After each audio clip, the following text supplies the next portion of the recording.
I have disappointed people who think I'm on their side. I am not on anybody's side. I am on the side of civil rights. I am on the side of the Bill of Rights. I've always been on the side of civil rights. That's why I started advocating in and for the First Amendment auditing community, and I did not start in the anti-sovereign citizen community. I don't really care if people do A for V. I mean, obviously it's illegal and they shouldn't do it, but I'm not going to sit there poking fun at them because there's plenty of people who do that already. And sovereign citizens don't learn. They're you're wasting time arguing with them or trying to explain things to them. They think they know better and they're wrong, and they keep getting hemmed up time and time again. There's nothing really you can do on it. So tax protesters, A for V, all those guys, they're stupid, they're silly, and I support the people who are out there pointing it out to prevent new people from converting. But my focus has always been the First Amendment auditing community, the First Amendment community in general, because I strongly support the First Amendment. I have a big mouth. It can get me into trouble, and I love the First Amendment. So my stance hasn't changed on any of these things. I am very much civil liberties. So in arguments against my video, ramblings on Martinez Fuerte and Inland Border Patrol have been stunningly pathetic. We have Darth saying that it's just a minor. It's just a little. It's just 4 seconds out of your day. It's no big deal. That's not an argument. They need some reasonable suspicion to justify any level of seizure. Any level of seizure. They need some reasonable suspicion. Except magically, apparently, for Inland Border Patrol checkpoints and DUI checkpoints. Magically, all of a sudden, they don't need suspicion at those points. They can just stop everybody. I don't buy that logic. So you coming back, and I already said in Martinez Fuerte that they minimize the impact of it. So coming back with, well, it's only 4 seconds out of your day. I don't care.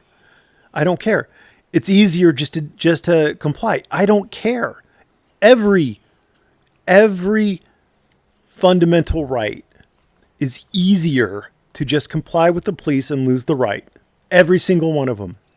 If you're in a plaza handing out political flyers and the police say stop, it's easier to comply. But that's not part of my analysis. I don't care how easy it is. If you have a right to do it and the police don't have a right to stop you, then I don't care if it would be easier to comply. And everyone else is doing it. I don't care. I don't care how many other people get their rights violated. I care about my rights getting violated, and I'm going to resist it.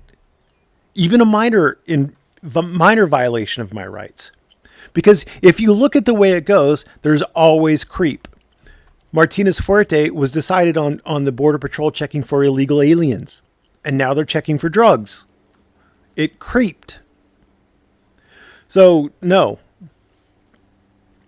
Another argument, apparently, was that they think they're making it harder on the Border Patrol agents. No one cares if it's harder or easier on the Border Patrol agent. That's not part of my analysis. The Border Patrol agents are there for 8 hours a day. They work their shift and then they go home. They're there whether they're arguing with you or not. They're there whether they're entertained by getting to search through your vehicle or not. It's not making it harder on Border Patrol agents for me not answering questions. I don't care. The Border Patrol agent, as soon as I say, am I free to go, knows I'm a citizen. There is no reasonable suspicion in their mind that I am somehow not a citizen of the United States. I have a California accent that I'm fully aware of. There is no reason for them to suspect I am not a legal citizen. None. There would be no difference in me saying, yes, I'm a legal citizen, and I don't answer questions. Am I free to go? There's no difference between those.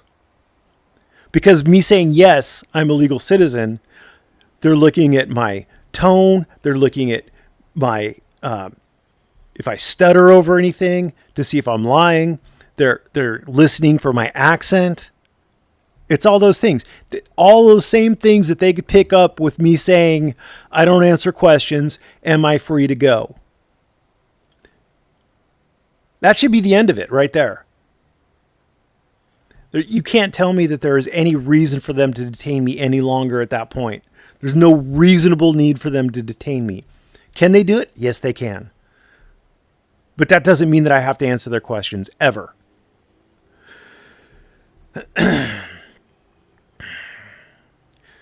There are two fundamental things that I have ever criticized anybody in the First Amendment auditing community over. There's two things. One is you don't understand the rules. Two is you're not following through. Not following through is easy. If you go into a post office and you make a ruckus and then you run out giggling to the sidewalk and you wait for the police to show up so that you can own them and show how they're not going to get your ID and things like that, you're wasting everybody's time. There's two ways you can change the law. One is you can get arrested and challenge the constitutionality of the law. Two is you can go and get it changed in the legislature. You can sign petitions. You can start drives. You can take out advertisements. There's lots of things you could do. You could go to political rallies and you can talk to your representatives and congressmen. But going into a post office, causing a ruckus, and then fleeing to the sidewalk doesn't do anything. It's literally wasting people's time. It's literally pissing people off for no good reason. So I have a problem with that. The first thing that I have the issue with that I had skipped over was understanding the rules. If you don't understand the rules, you won't be able to make a good risk-reward analysis. You don't know if the risk outweighs the reward or if the reward justifies the risk. Trying to film in a courthouse, you have a 0.000 chance of challenging the constitutionality of the prevention of filming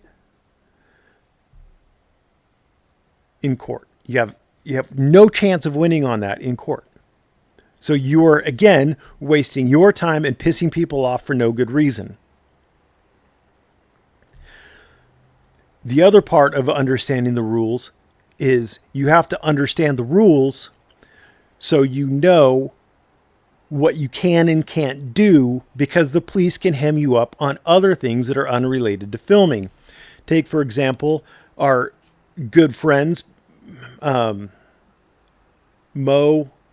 and Curly, Anthony Potter and Mark Brown. These are two of the three stooges from Tucson. These guys went in and started a ruckus.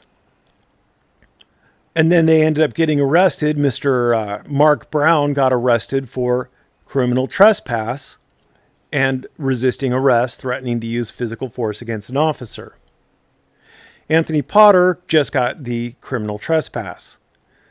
I do believe that Mark Brown is also has an injunction against harassment on him. So that's going to be fun. Let's see how he violates that and gets additional charges tacked on. None of these are related to filming. The officers left their recording devices on the whole time. That's how we've been able to see these idiots in action. But because they didn't understand the rules, they didn't know when and how to comport themselves to remain in compliance with things like criminal trespass, resisting arrest, disorderly conduct. I'm really surprised they didn't get charged with disorderly conduct, but whatever. I guess the prosecutor's been playing it safe. He's going to win on it too. I don't know about the resisting arrest, but all it needs to prove for resisting arrest is threatening to use physical force against the officer while the officer's making the arrest. As far as the criminal trespass is concerned, third degree, pretty straightforward. Knowingly entering or remaining unlawfully on any real property after a reasonable request to leave by a law enforcement officer. The officer says, you need to leave, you need to leave. or else you are going to be found guilty of criminal trespass in the third degree. It's pretty easy. Now, I'm not saying that they will lose, Mr. Mark Brown and Mr. Anthony Potter, but judging by their general level of competence, I'm going to say that the prognosis is bleak for them. I don't think they have a good chance of winning. Maybe if they hire a good lawyer and they show up to court sober and not stoned, maybe. Finally, we're going to deal with Mr. Freeman. Mr. Freeman is under the impression that suddenly I am a sovereign citizen because I believe that Martinez Fuerte was poorly decided, and I believe that you have a legal right to not answer the questions of law enforcement. Mr. Freeman, once again, you show that you don't understand the rules. I do. Your analysis is flawed, and their analysis is useless. People who protest against legal abortion clinics are not sovereign citizens, not per se sovereign citizens. People who protest for expanded access to abortion clinics are also not sovereign citizens. People who protest for expanded gun control are not per se sovereign citizens, and people who protest against existing gun control are not sovereign citizens. People who protest against wars that they find are unjust are not sovereign citizens. People who protest against Trump, or pick your particular flavor of favorite politician, are not sovereign citizens. Sovereign citizens fundamentally misunderstand the rules, or misinterpret them, or try to twist them for their own ends. I do not. I fully understand the implications of Martinez Fuerte. I understand it is valid law.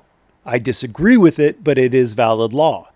So the actions that I suggested were not answering the officer's questions, which is also valid law.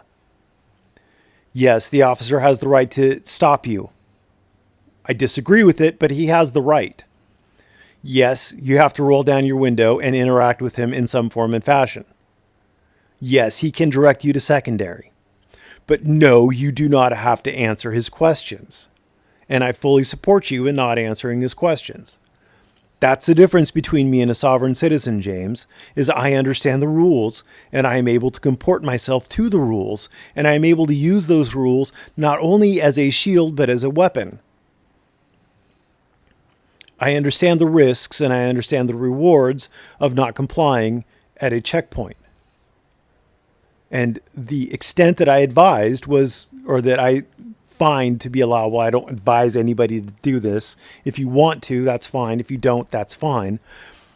But you are well within your rights to not answer the questions of the police, period. But speaking of Mr. Freeman, he claims that he doesn't understand or remember how he could ever possibly have been charged with online harassment in Dallas, Texas.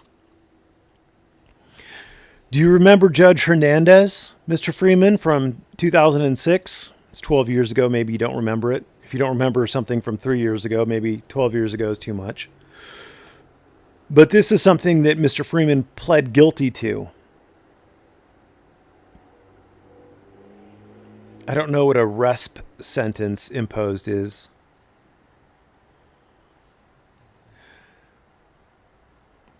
But there was 12 months of unsupervised, maybe probation. It might be a suspended sentence. I'm not sure what RESP sent is, and I don't really care enough to figure it out. But it does appear, Mr. Freeman, that you have a history of using electronic communications to harass people.